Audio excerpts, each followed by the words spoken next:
Good afternoon, everyone. We're on the floor of IDT Collaboration 2014. I am here with Dr. Daniel Vasquez and Frankie Acosta, CDT, and they have been doing a presentation, they did a presentation this morning on how they work together through technology to provide best patient care. And so I thought I would sit down with them and ask them, what it is they do, what is their secret, and how do they work together within the technologies that we have today.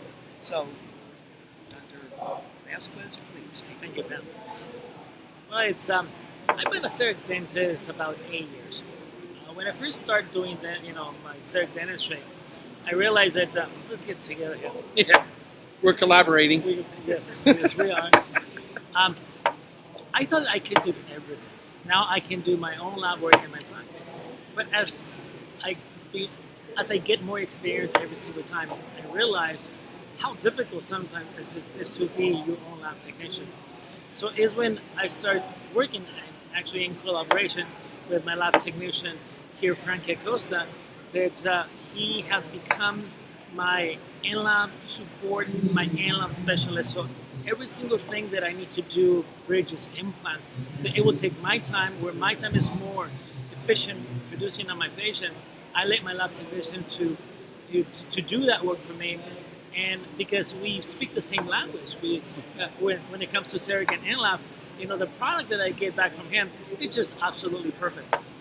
No, it's true. I mean, one of the things that when we first started, it was two worlds that needed to sort of understand each other.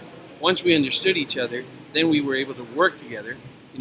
Basically starting a case where if you're going to a doctor that doesn't really understand digital, and you're going to a laboratory that doesn't understand digital, well then what happens is we kind of lose the perception of what we want to accomplish.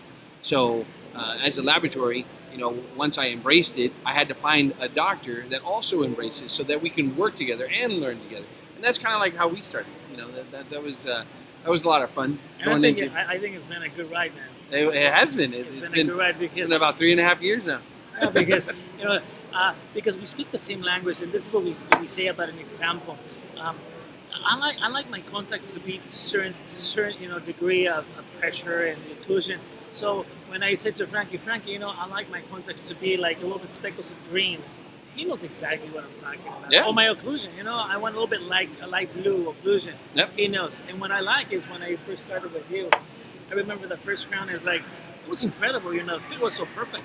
So I get spoiled. Well, that basically brings up a perfect example. Is like, as a dental laboratory, you always want to work with models. You always want to make sure that you have something that you can visually feel, touch, and then you send it off. Well, one of the first cases that me and Dr. Vasquez did, he actually scanned the mouth. Once he scanned it, sent it off to me. I opened it up, I downloaded, I designed it. Once I designed it, I put it in a box and sent it right back to him, and I called him up, all excited whether or not it was going to fit. But once it fit, I thought it was the most amazing process that I've ever come across in my 20-some years of this technology or of this industry. You're old. I am. I know. You're old. That's why I got look at all my grays right here.